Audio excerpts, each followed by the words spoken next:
Welcome out to another episode of It's All Been Tracked Before. This time, the enemy. Yeah, there are lots of enemies on It's All Been Tracked Before. This time, they were just like, we're just going to name the enemy. So you know who they're talking about. The enemy. I'll tell you who's not the enemy. Patreon.com/IBD. Go there, be our friend. Be my friend.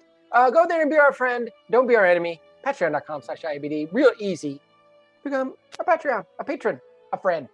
Not like the enemy on It's All Been Tracked Before. Welcome out to It's All Been Tracked Before. Your regular hosts are here. This is Steven. Keith. Jimmy-Jerome. We are here to talk The Enemy, First Impressions. It's a ramen episode, which would have me more excited usually, but I wasn't. But it was still more than aggressively okay, but okay. I felt like the Romulans weren't as much of a tease this time. I felt like they were used in a way that interested me. Whether or not that really revealed much about their culture or whatever, it felt at least substantial. It's their best episode of TNG. Yeah. I agree. So far, because there's better ones coming. Good. The title, I realized later, might have been even the thing with Geordi and the Romulan on the surface was sort of like Enemy Mine, the movie. You see that? You just named my alternate episode. No, Jimmy, are you familiar with that at all? I'm not. It was. I think it was largely. I barely remember it, but it was largely a two-man show with essentially a couple of enemy combatants stuck in a very similar situation, having to depend on each other. I feel like that's a story that's been told more than a couple of times. Yeah, Louis Gossett Jr. I think was under all the makeup. Right. I wasn't sure. It's a good movie. Actually, it's probably better than this episode, but it's worth checking out, especially, I guess, for the 80s. It was. But the fact that they call it The Enemy is kind of funny to me, too, because maybe it is like a really intentional on-the-nose kind of take on it. But well, there's two enemies, but before we get to that, Keith, what's your first impression? Well, I mean, I liked it for the most part. There were some, I think, in my last two notes, I think, were about some really important things that they examined. This could have been watered down quite a bit, but I think that they let something happen in it that really made it important, and I'll leave it at that for the moment. I'm on the same page of both of you guys. I liked it. I won't say it's one of the best episodes. Wasn't terrible. Yeah. Interesting parts, interesting elements, but something about it didn't quite gel it all together, maybe because of the story that's so familiar that we've heard a million times. I will say my favorite part was the Worf Romulan story and its conclusion, which we'll get to. I'm not going to get into it now. That's what I was alluding to. We were just talking about, before we started this, Star Trek Nemesis, and how I told you that the shooting script's really good and they cut some of the best parts. And part of what they cut from Star Trek Nemesis was a subplot where Worf had to deal once and for all with his feelings towards the Romulans. Like, not once and for all, but like that was part of the subplots that were cut, unfortunately. So would have been a better movie if they'd filmed it as written. Anyway. The opening of this episode was very exciting, in my opinion. Like, they're already mid-mission. We don't get the idea. We don't get to know what they're doing. It's just like, oh, there's wind blowing. It's alien world. It's Riker and Geordi and Worf. And, yeah, I just thought, what a great way to open. Although it did immediately call to mind Star Trek II. And I'm like, are they going to find the Botany Bay and found the relics of the Romulan ship? I'm starting to think that whenever Geordi's on a mission, something's up. Yeah. They're in trouble if they need him to scan anything. I so much, and I love that it jumped right in. It's what every script should do, every improv scene should do. Just not everyone, but it worked here. It worked here. Well, and I thought the same thing as you, Jimmy. I was like, what did I miss? So I rewound. I'm like, oh, no, they still haven't told me what they're doing, which is also great. There was no captain's log necessary or whatever. And that, as much as I harp on them, like, for it's time for exposition, it's the beginning of the episode, this was great. Just like jumped right in. So. Yeah, and the other thing I thought was, how come nobody has a coat? You guys remember the same thing. Speaking of the enemy, budget. The enemy within, remember, they couldn't beam Sulu and the crew up because it was 125 below zero, or got there eventually. I mean, I thought they should have hazmat suits. They talk about good thing we didn't bring Data, and I'm like, couldn't you have just put Data in a suit? I mean, the Data's hardly in this episode, and I think that was a good thing because he's in the series so much. It was nice to focus on some other characters. That I didn't even really notice that. I don't think he was really in the next one either, come to think of it. I think you're correct. Weird. Was he? I mean, it's a large ensemble cast. It takes time to get around to everybody. Was he shooting a movie or something? That's what I was going to say. He was in the episodes. He just didn't have much to do. It wasn't his turn. which is fine. If only it was Dr. Crusher's turn a little more often, I'd be pleased. I agree. Speaking of, that's my first fashion note. Fashion. Her hair's finally long again. Yeah. Do you guys think she's wearing extensions? I have no idea. Did they have extensions in 1989? I think so. Okay. But I looked real close and I didn't see. But I'm, as much as I would call myself an expert on hair, I'm not an expert on extensions. So, but it looks great. It's just like, okay, I remember that hair. It's awesome. So I had no fashion notes for this episode because the Romulans wore the jackets we've already seen them in. Yeah. And the crew obviously did not wear any jackets, probably for budgetary reasons, but it would have been nice. That was my only other note was Romulans. Yeah, because they're still just... Yeah. They're just what they wear. It's what they'll continue to wear for a long time. Yeah. Was it established that it was cold there? I mean, maybe I don't the idea care if is it was cold or not. The wind blowing, you need some type of protection. If not a jacket, then a robe or something. I mean, because of debris maybe just or a, just maybe just a windbreaker. Something with a hood you can put up around your face to protect your face. Okay. Yeah. All right. Yeah, their uniforms are relatively skin tight. They might, not get things in them. Although Geordi got plenty of sand in his I boots. was going to say some boots because it's going to be wet there. It's very wet. They were wearing boots, but they're always wearing boots. Yeah, that's true. I thought the way Geordi used his visor in this episode, it was almost like a tricorder. Like starting at the beginning, and it made me think like that is yet another piece of technology that they're not consistent with how they use it or what it actually does. Yeah. I think I noted something similar, or at least it made something about the way that it was, they were calling attention to it, maybe think about things I hadn't thought about before. Like that was the first time I ever thought about what would happen if you got mud on it or something, or if you put some debris on it or it got wet, anything. I also thought about the episode they showed back in, I think, like first season, where they were relaying the video from, the signal from his visor back up to the ship.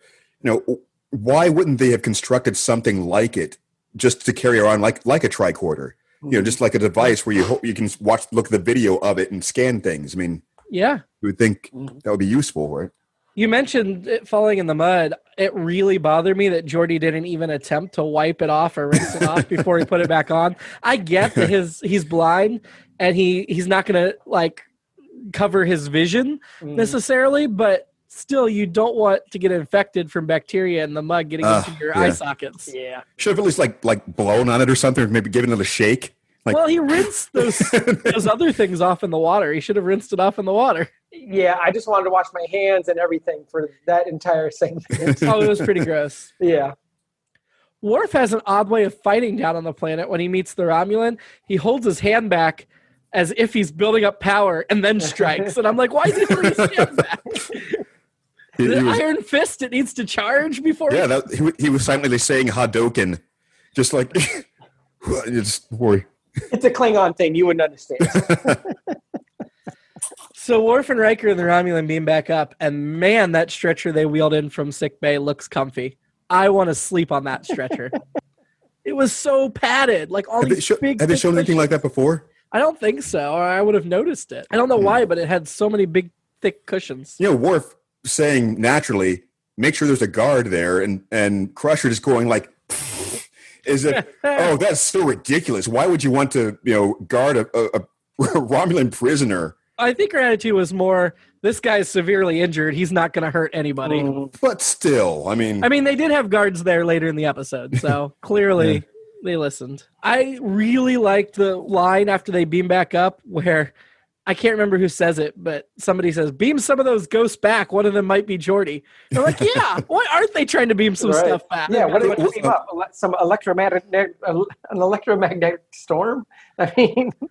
I don't know. What do the ghosts constitute exactly? Were they saying that they were echoes or they were like false images? Or yeah, when they were trying to use their sensors, they couldn't lock down on one person individually, but they saw lots of something was pinging the sensors, probably, radiation fields or whatever.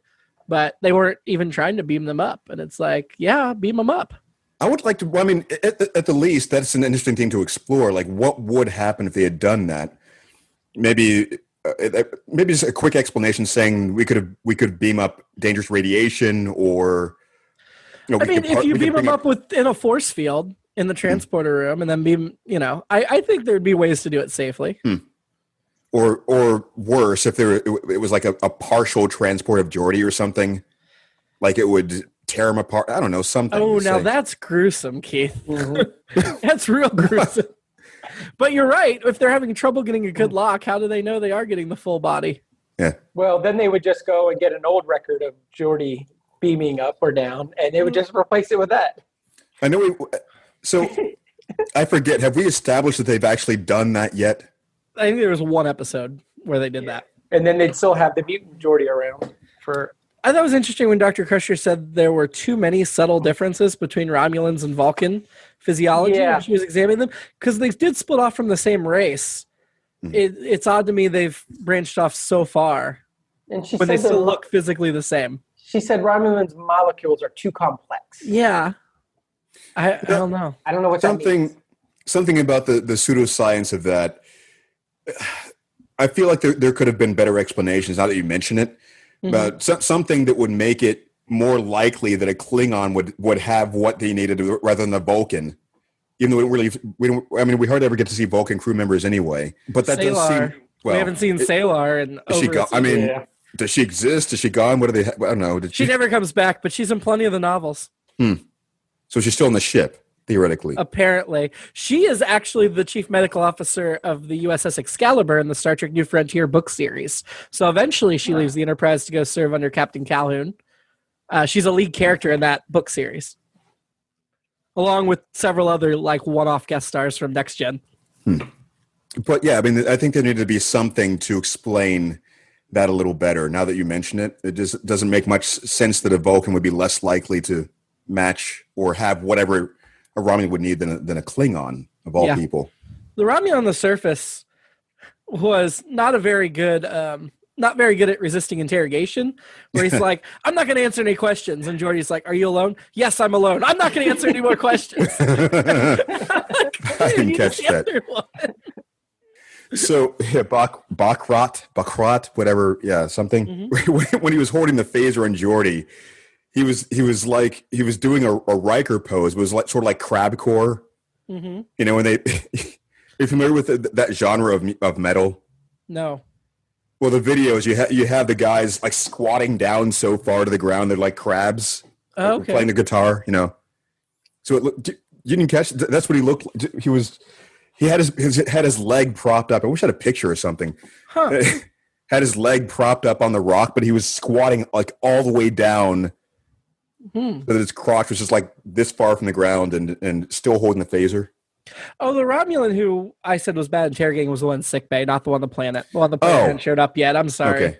I misspoke. This is what I get for only taking brief notes. Because my next note is nice climbing, Geordi. And that was before he met the Romulan on the planet.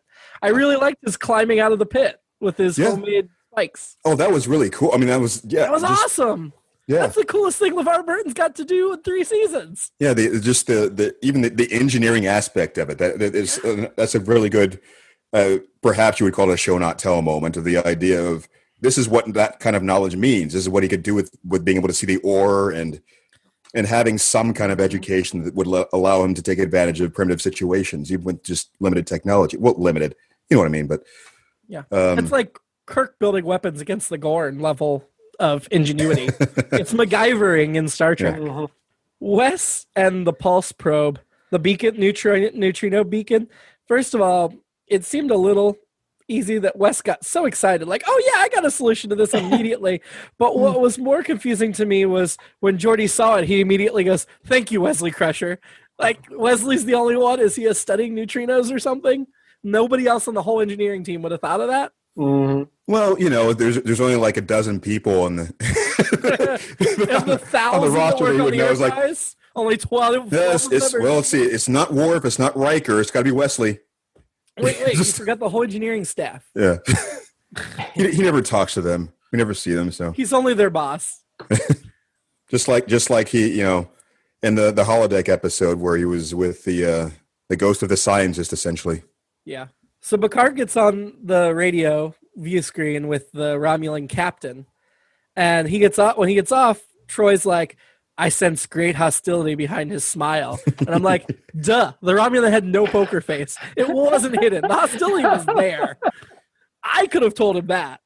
It was, I really liked that character, actually, the way it was being played. almost kind of, sort of like a Cardassian. Just something about the way that kind of really kind of smug kind of, I want to use the word Commander obsequious. I'm not Tomalak. sure if that's... I absolutely get what you're saying. It's Commander Tomalak, played by Andreas Katsoulas, who was a big actor known for Babylon 5. He played Gakar in 110 episodes of Babylon 5. He plays Commander Tomalak in 4 episodes of The Next Generation. So you're going to see this character 3 more times. 2 in the next year, and then the series finale. All good things. I'm a sucker for villains who play it like that. Not necessarily the. I thought it was just going to be him and Geordi going, remember that time we were stuck on the planet and you were going to kill me? What, at the end, you mean? Yeah. No, when they meet in the future episodes, they're just getting together like to relive old times. Like, No, I think he was talking about the commander on the ship. Oh, I'm sorry. Okay. I was like, wait, what? That makes more sense. Or less sense what I said. More sense what you got to say. I liked him. I mean, as much as you can. I'm glad you like him because you're going to get plenty of him. He's at least my 3rd favorite Romulan commander. Well, I mean, nobody's going to ever be first after the Romulan commander. Right. Well, and of course, I will say I am watching Balance of Terror on my rewatch right now. So this was very timely. The actor who plays Tomalak also does a one-off in Star Trek Enterprise as a different character. Okay. While we're talking guest stars, Centurion Bakra, was that the one that was down on the planet, Yeah. I think? Yeah. Yes, that's what I was thinking of. He was played by John Snyder, who's best known for Akira, The Warriors, Sid and Nancy, Eraser. He's got 131 credits. Akira, the anime? Probably. When I first saw his name in the credits, I thought of John Schneider. And I was like, wait a minute, that's not John Schneider. It's John Snyder. Okay. Akira, the 1988 film. That's probably it. So he will play another character in another episode of Next Generation in a couple of years, a human next time. But yeah, Akira, you're right, it is animated. Secret military project endangers Neo Tokyo. Yeah. Yeah, so I've only seen it like once or twice, but a long time ago. But it's probably one of the most famous animes. That's what he is best known for, is that film. Interesting. I'm not sure. Does it say what character? I'm sure it does. Bartender. Oh, well, yeah, probably not him, but Akira. No, I'm kidding. And then the third one, the Romulan that dies, Patak, is played by Steve Rankin, who's best known for Blue Streak, Men in Black, LA Confidential, Pearl Harbor. Also gets around, although not an actor that I can say I really recognize in any way. He will play Colonel Green in 2 episodes of Star Trek Enterprise, which is a character that we're familiar with, right? I assume that's the same Colonel Green from that original series episode. Oh, yeah. I'm not sure, but I assume he's also going to play a one-off character on Voyager, 2 one-off characters on DS9. Dr. Crusher says at one point she's going to do old-fashioned country medicine, seeing if the fever can heal itself. And I'm like, that's not Dr. McCoy. She was the head of Starfleet Medical. What's she doing? It just felt a little out of character. I don't know why I didn't catch that at the time. It just kind of like skated by me. But when you pointed out, yeah, that is a weird kind of like McCoy-ish. I feel like that was written for Pulaski. We next see Geordi. He's climbing across a slippery cliff face where there's water actively running down. Why? Yeah, I don't know either. Like The quickest route? I guess because if he wanted to get back to his beam in site or beam out site, he didn't come across that way. Right. And if he needed to get something on the other side, they hadn't seen the neutrino beacon yet. If he needed to get something on the other side, he could walk across the top. I'm assuming they're sending the neutrino beacon back right where the beam out point was. Wouldn't that make sense? Right. Well, it didn't seem like they had the accuracy to do that. I thought maybe he fell in. I don't know. I just was very confused on why he was climbing across that slippery cliff face. It felt like it was visually stimulating with no story purpose. I like when I didn't like. I hated. Sorry. When Geordi says the sky is full of Federation ships, and I never lie when I have sand in my shoes. Like, what does that have to do with anything? I lie like a dog when I don't have sand in my shoes, but when I got sand in my shoes, I tell the truth.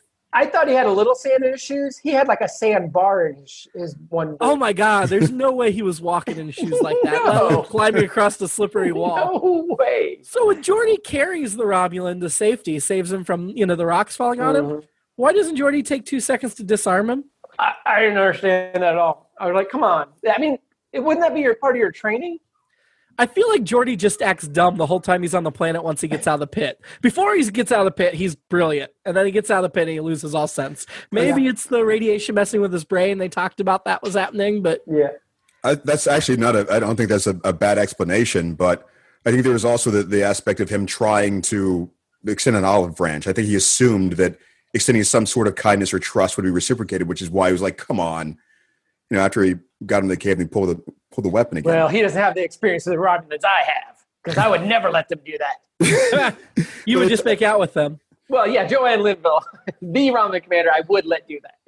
But I think that eventually did work in his favor. I mean, because I think that helped to wear him, wear Brock brought down. If there had been some inconsistency there of him, like I think anyway, what I'm saying is the consistent show of trust and acceptance and calmness, I think, is what helped to wear him down eventually. I mean, I still would have disarmed him. You can wear him down after you've disarmed him. You don't take that chance on a Romulan who's a stated enemy and has broken the treaty and crossed the neutral zone. No, I agree with your point, but still. I'm going to take this gun from you, but tell you what, I'm not going to hold it on you the whole time like you were doing to me. That would be my olive branch. Yeah, I think that's reasonable. And by the way, I'll still help you walk to wherever. And I thought, getting back to the planet, I'm calling it weather, but maybe it's climate. The complications on the set, on the planet, I thought were fairly interesting. I mean, I know they help feed the plot and the story, but I thought, hey, that's interesting. That's different. We haven't had this before. And while we're there, I actually kind of like the planet set, and maybe it's because it was dark. You couldn't see all the soundstage stuff you usually do, but I actually like this set. I like the planet, and I like the set for the planet. It was probably just like the Goron rocks with a red filter on them or something. Right, exactly. It was definitely a studio, but I agree with you, Steven. I thought it looked a little bit a step up from most of the planet sets. And even when and I meant to say this at the top or at the end, but I thought my other wrap up for this episode is it's a lot of effective cliches. It's a lot of things like, that's a cliche, but you know what? I'm going to go with this. And the set of legs appearing behind Geordi. Yeah. I was not surprised, but I was still that's kind of creepy. And I also thought it was an homage to the animated series when we saw so many shots of just feet running by. So shout out to the animated series. Or silhouettes. I don't think it was, but I like your. I mean, it was directed by David Carson. You'd have to ask him if it was an homage or not.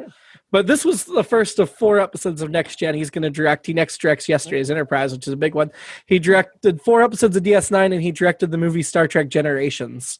Oh. He also directed a few episodes of Smallville. So I know Steven's a big. Yes, I am. So. I was too, actually. The episode I edited today of us from last season, I cut a whole big conversation of Smallville. But yes, we've covered it on this podcast before. And if you go to patreon.com/IABD and become a $2 donor and watch the video versions of these episodes, you'll get that full unedited Smallville conversation. What was the conversation about Chloe mostly, probably? The episode was The Emissary with Kalar, if you're looking for the Smallville discussions particular. Also cut some stuff from the podcast about Dawson's Creek and other shows. So there was a line that the Romulan on the planet said to Geordi that felt very 1989 to me, where he talks about your parents let you live because he was born blind and birth defect. Yeah. And I'm like, that is definitely the politically correct thing to say in 1989.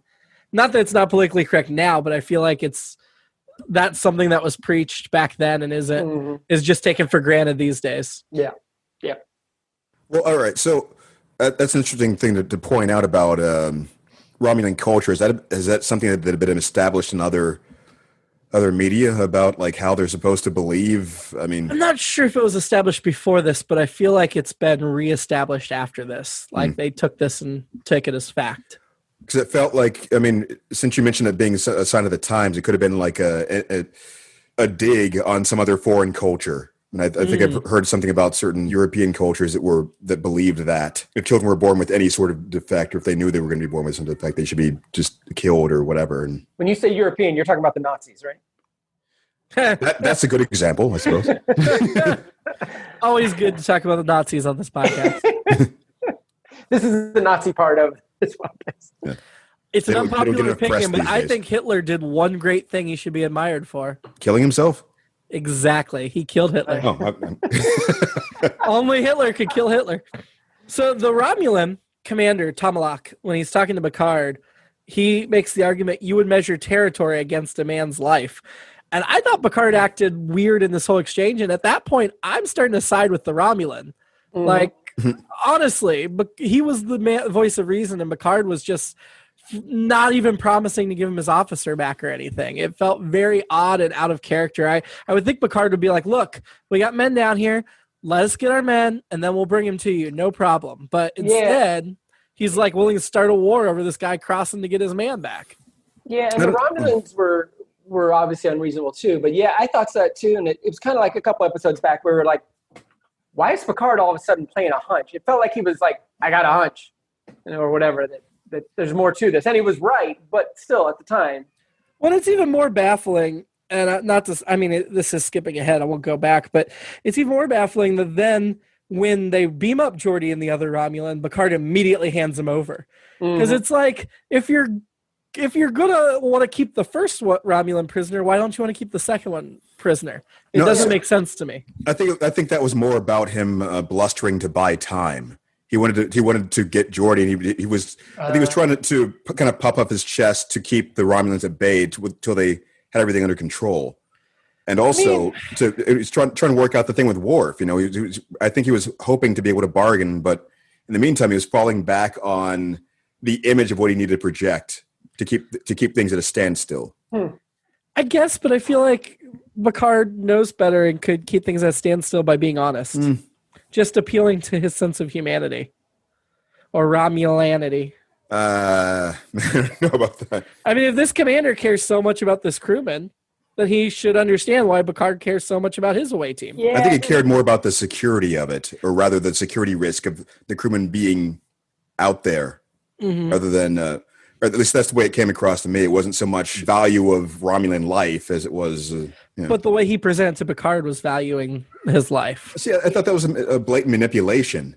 Yeah, definitely, but it was a good argument. The one Picard certainly. Been making. It was well presented. And that's one of the reasons why I really like the way the character presented himself or carried himself. But it was still, a pretty overt manipulation tactic. That's not bad, Keith, because I wrote one of my final notes was this was the anti-balance of terror, because they don't battle and they're both puffing out their chest, but it didn't seem like either one really wanted to start it. Whereas balance of terror, the Romulans the Romulan commander doesn't want to start a war, but that's pretty much his mission. At the end, when Picard, I think it's his last line, says, "Brinkmanship is a dangerous game." I think that kind of helps relate back to all that. Like, okay, he was trying to thread this needle, whereas Kirk in Balance of Terror doesn't have a choice. Yeah, well, he does have a choice, but those outposts have been destroyed, and I just watched the conversation they have in the conference room, and it's a great conversation. And again, I love that episode; it's one of my favorites. But this was kind of the opposite again, where it's more of, do we really want to do this over this? What? But we don't want to show weakness because, of course, the Romulans will strike if they think you're weak. So. I was thinking that while you were talking just then. It was almost as if they were reversing roles. They were like projecting the image of the enemy at each other as a manipulation tactic. Picard showing that kind of overt, kind of cold bravado, and Tomalak projecting back those kinds of humanity arguments. Mm-hmm. And that's why this is called The Enemy. Because you're not supposed to know who the enemy. They're both the enemies. It's whatever. When the Romulan on the planet's manipulating Geordi's visor so they can use it to find the neutrino or whatever, why are Geordi's hands on his shoulders? It's not like he's leading Geordi to walk across the terrain at that point. No, it's like Ratatouille. You need to have the. And the Romulan sure seems to know Federation technology very well. He's like naming off those parts and knows exactly what he's doing. Maybe he was the engineer. It just felt very weird to me. And then when Picard at the end is like, beam up these men from the surface, at no point has it been indicated to him that the Romulan down there with Geordi is a male. So how does he know these men? Is he being sexist? Is he just making assumptions? We've seen women serving in the Romulan ranks, obviously. There were some indications earlier that seemed like it was part of a bluff that he was following through with. It seemed like a reasonable assumption to make because of, or an inference, when Picard said that they had found one of the officers. I think that Tomalak actually indicated him. He said, "So you have him on the ship." Oh, then you would think that if Tomalak knew there were multiple crew people on there, I didn't catch that, or I guess I was assuming he meant the one in sick bay. Yeah, I don't know. It's like I get distracted so easily, and I never know what I'm gonna catch. But every now and then, some little thing goes, "Huh." Tomalak at the end saying, "Oh, this was just a simple misunderstanding," though. That was just blatant bullcrap. Yeah, because do we ever find out why that ship crashed? Nope. Yeah. I don't know if we do in a future episode, but I doubt it. We definitely didn't in this episode. It's very odd to me that Geordi and the Romulan, when they beam back up, are fine. Like, the Romulan can barely walk on the surface, and now all of a sudden he can walk off the bridge just fine, and Geordi's visor is now working perfectly, and Geordi doesn't need to be led blind anymore. I get they beamed him up from the radiation, but I feel like their injuries and technological malfunctions would take some time to repair. I mean, that first comment at the beginning of the episode about Data, where we'd be flushing out his systems for days, but the visor doesn't need flushed out, it just works. Maybe it's the whole took care of it. Damn it! I was about to say that. Sorry. And it also healed the Romulan's leg. Without the broken bone or whatever. That's right. It was like extrapolating. Here's what a Romulan usually looks like. So I'm gonna put the leg back together. And do Romulans have the biggest design change of any alien between the original series and the next gen? I mean, Klingons in look, obviously. I was about to say. Yeah. But if you're looking at uniforms and ship design in particular, the Romulan bird of prey in the original and the Romulan bird of prey in next gen don't look like they're from the same species at all, whereas the Klingons had an evolution of their warships. Yeah, and the bird of prey in Balance of Terror, man, I love that shit, man. I love that shit. But I love all the when they're talking about the Praetor and all that stuff. I like that, and I feel like we've gotten away from that, or at least we haven't. We'll get back to it. Close to that. Oh, good. We will. All right, good to know. So, but yeah, I guess you're right. And of the ones we know from TOS, most of the Romulan plot I know of moving forward is highly political. Okay. Instead of cat and mouse games, it's more like what are the politics within the Romulan Empire, as well as their secrecy and their spies, and how the secrecy of their society self-sabotages them over and over again. Well, it just made me think of just now when we were talking about the ship that crashed, because I forgot about that. It's very much like the U-2 that crashed in Russia with Gary Powers. I know I'm going back 60 years, but it felt very much that way because it was very much that kind of brinkmanship thing. And the Romulans end up with the neutral zone. They end up feeling more like the Russian Cold War thing than, because Federation Klingons felt like a hot war, for lack of a better term. And obviously that's gone away by now by the TNG. And I like that little note of like, well, we used to not be cool with you guys. You remember that, Worf? But yeah. The Worf, I actually have a bunch of plot notes about Worf, and I skipped over them because I felt like it was its own separate discussion. Before you get to that, I just wanted to point, I like the term you used, cat and mouse. Mm-hmm. I think that's a good way to describe the Romulan encounters thus far. That whole, you're in the neutral zone. No, you're not. No, we're over here. We're like right more on the edge. No, we're that kind of like trying to catch each other in something. It's like, well, all right, fine. God, if you really want a good insight into Romulan culture, I'm telling you over and over again, I've plugged this book, but you have to read the Star Trek Picard prequel novel, The Last Best Hope.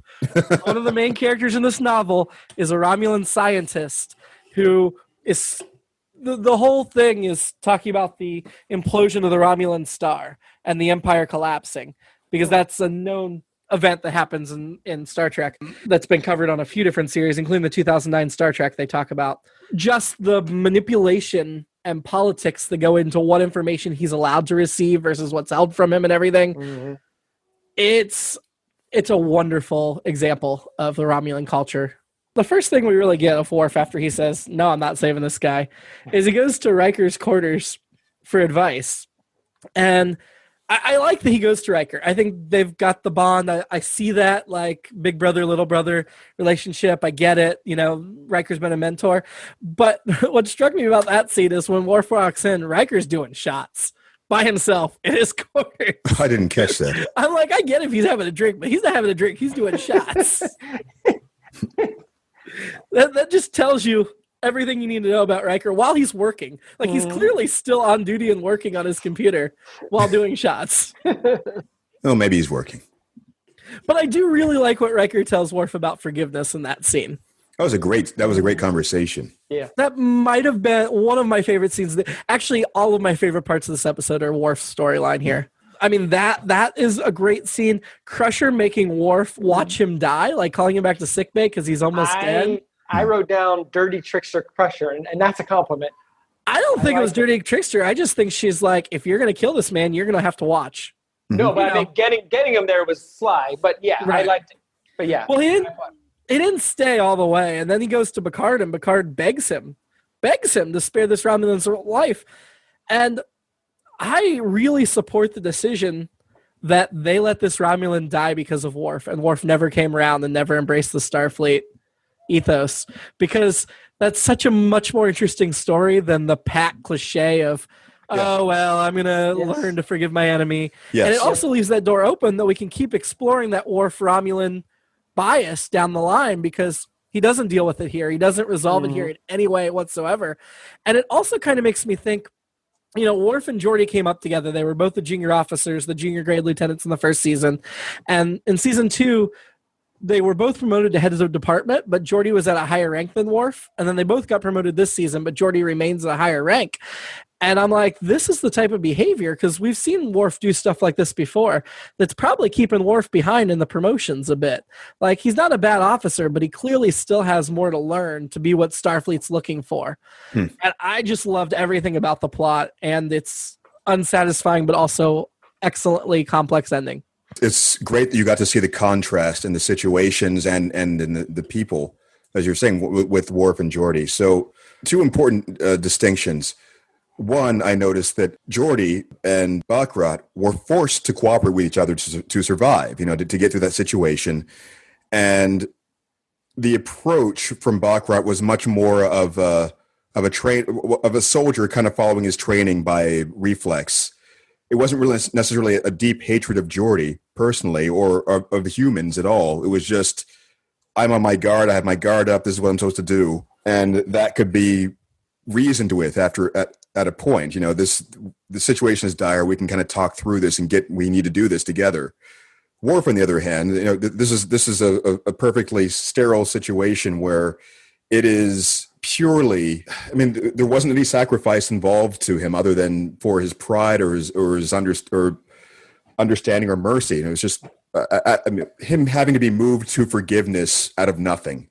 There's nothing that this Romulan had to offer him. And when he was confronted, you know, when he actually went to try to make up his mind, had to look him in the eye and everything, the Romulan actually presented him with pure prejudice and hatred based on just him being Klingon. It's like a racial prejudice, that refusing his help based on not wanting to be tainted by him. I mean, that had to play into some of that to some extent. You know, that's the sort of thing you see, and we're used to. You know, the person who's been marginalized. You're used to having them. We're supposed to then see them as being the bigger person. Suddenly, they're supposed to be moved to demonstrate to everyone else. We're supposed to convince white supremacists out there when you see something like this that if you're in a position, you should give these people a break because this is what they would do for you, and that's not necessarily realistic. And it shouldn't have to be.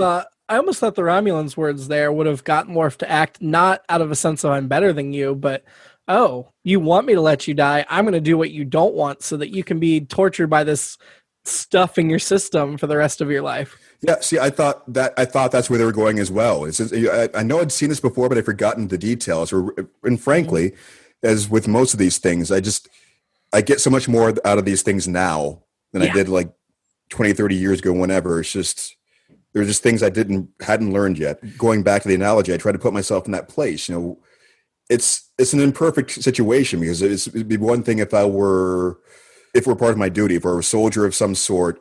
I had the idea of wanting to keep peace or even prove something or whatever, trying to work towards something like that. And it's not like I have the personal reference of saying that some family member that I know of, like my parents, have been actually killed by someone. I think that's a much different thing. And I think that we're so used to seeing, especially in shows like these, the easy solution, the person just suddenly coming to some kind of grand decision of like, I guess I can get over it for now.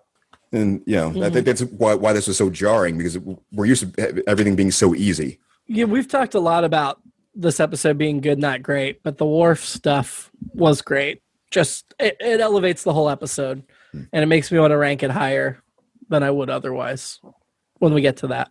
As we were talking, it reminded me of Worf wanting to give the guy his blood, and him not wanting it. One of the early MASH episodes, I don't know if you guys remember this, there's a colonel or somebody who's visiting, and he tells him he doesn't want a black guy's blood. Yeah.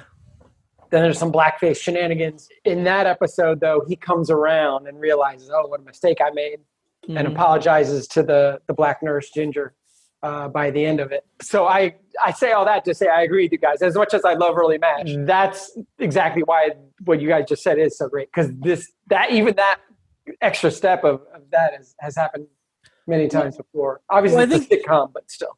I was going to say, I think on television of this era, we probably got a lot of stories like that. And so for Star Trek to choose the other path was cool. Yeah. This episode, I think that credit can go to the writers. It was written by David Kemper and Michael Piller. Michael Piller, we've talked about before. He's co-creator of Voyager, co-creator of Deep Space Nine, writer for Insurrection, big Star Trek guy.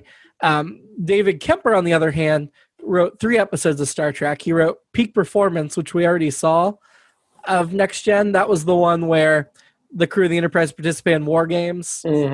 And then he will also write an episode of Voyager, one of the earliest episodes of Voyager. Overall, I don't think his episodes are that memorable. I would say off the top of my head, this is probably the best of the 3. But we have Michael Piller, and I'm going to assume that the Worf stuff came from Michael Piller. So, I mean, as far as other examples, and I got a little lost in thinking about this, like a real life example that I know of. I remember it's been a long time. It's kind of vague, but my father was a professor. I heard a story that happened at the college where he works, where a white student asked, needed to borrow a pen or something in the class. A black student offered, and she refused and called her the N-word in the class. This is like within my lifetime. Wow. So, yeah, that was kind of it sort of rings true with like the depth of that kind of hatred and bias of not wanting to accept anything that is tainted. That explains the Romulan side. I mean, Worf obviously has the much more personal story of his parents being murdered by Romulans in front of him. So Worf's hate's a little more, in my opinion, forgivable. Indeed. It's like the Jim Kirk. We haven't got to Star Trek 6 yet. Yeah. One of my favorite, most quotable lines from Kirk in Star Trek 6 was, I've never liked Klingons and I never will. I'll never forgive them for the death of my son. And that's a line that comes back to haunt him in Star Trek 6, as you'll see. I mean, a lot of Star Trek 6 is about him coming to terms with his hatred for the Klingons. But I think that obviously draws that parallel with Worf right there. Plus, Michael Dorn plays Worf's grandfather in that movie, so extra connection. It's a small part, but still. It's fun to see Michael Dorn play another Klingon, playing his own grandfather in a Star Trek film. Alternate episodes? Mine was Enemy Mine.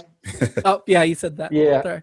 Yeah, mine's Star Trek 6, because I can see they can make a much bigger, meatier story out of this Worf small subplot, as we'll see on the big screen soon. Yeah. So, yeah. They mentioned we don't want to be like Pearl Harbor or Salem Station 1, which again was, I thought I it was like cool the future history, but I sure didn't see the Pearl Harbor relevancy. Yeah, I think there's a Gulf of Tonkin might be a better example. Well, I don't know what that is, so that's probably why it wasn't a better example. Everyone would be like, I don't know what the hell the Gulf of Tonkin. That was the made up reason for going to Vietnam. which would have been more relevant in TOS, of course. At first, when there were all those people in the sick bay, when the Romulan was in there, I was like, what are all these people? Is everyone sick? But were they the potential donors? Perhaps. Yeah, they had to test the whole crew. That's what I thought. So everybody had to get tested. That's going a long way to save a Romulan, but that's commendable. Speaking of which, she says, well, the ribosomes don't match. And I was like, are they making this up? But they're not. I didn't know that until just now. I looked it up a little while ago. Ribosomes are macromolecular machines found within all living cells that perform biological protein synthesis.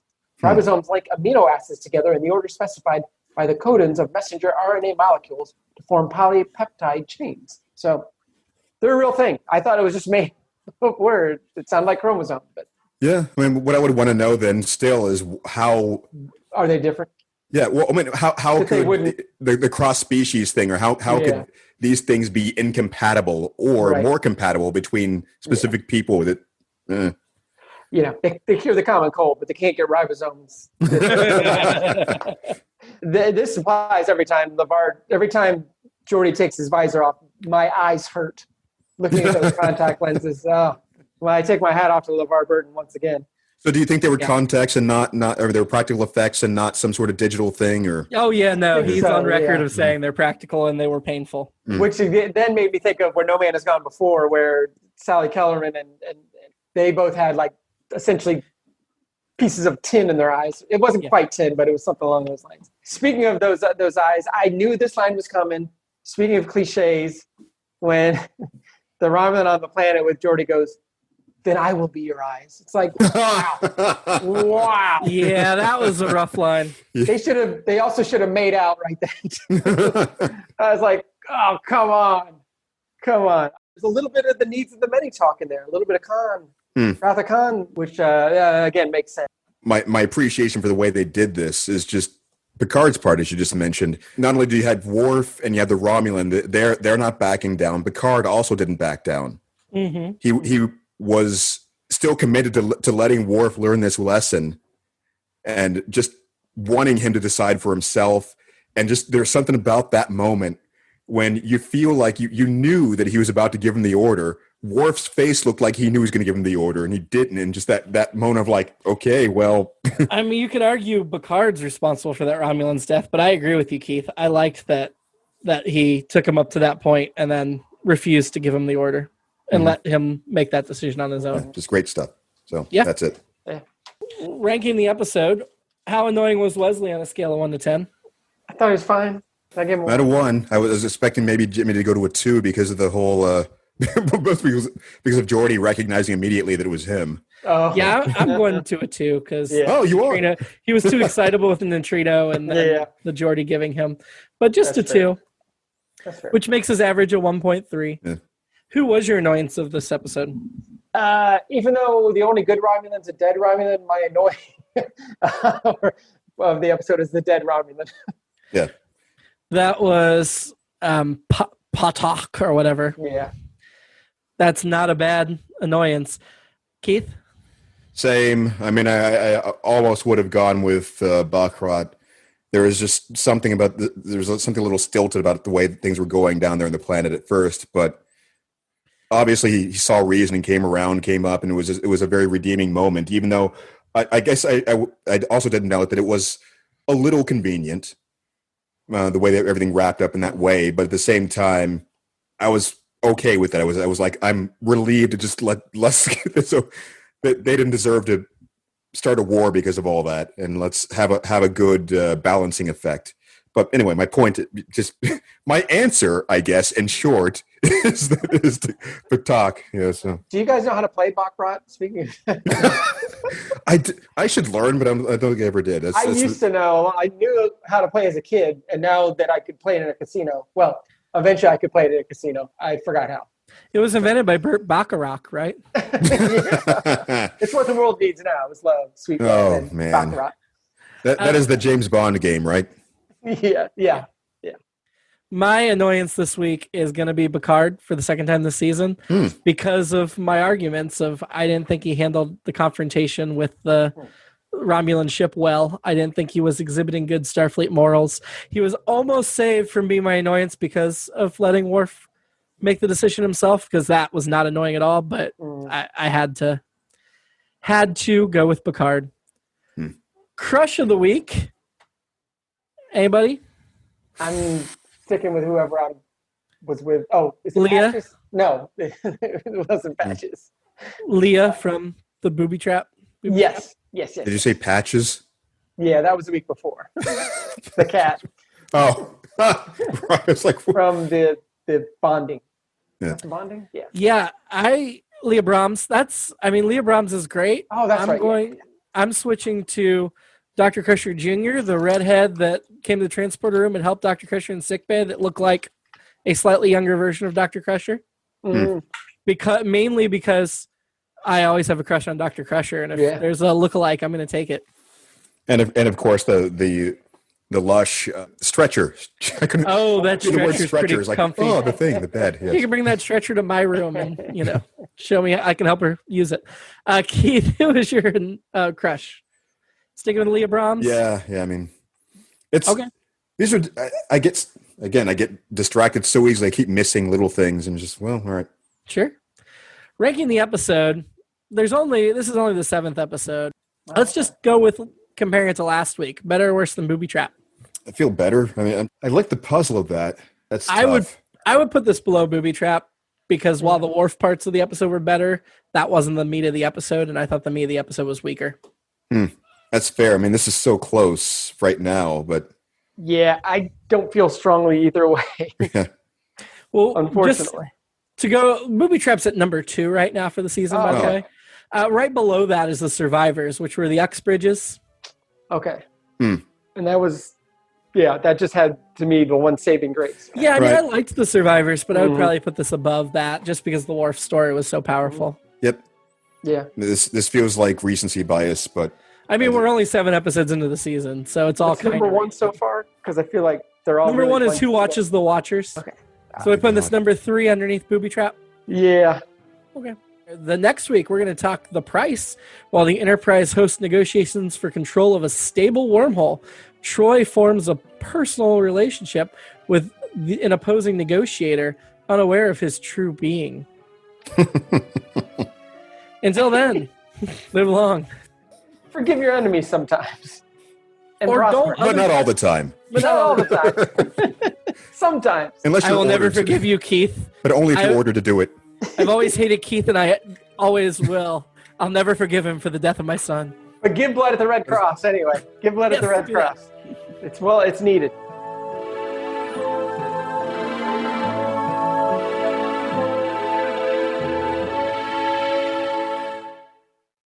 It's All Been Done presents Who's Got the Time?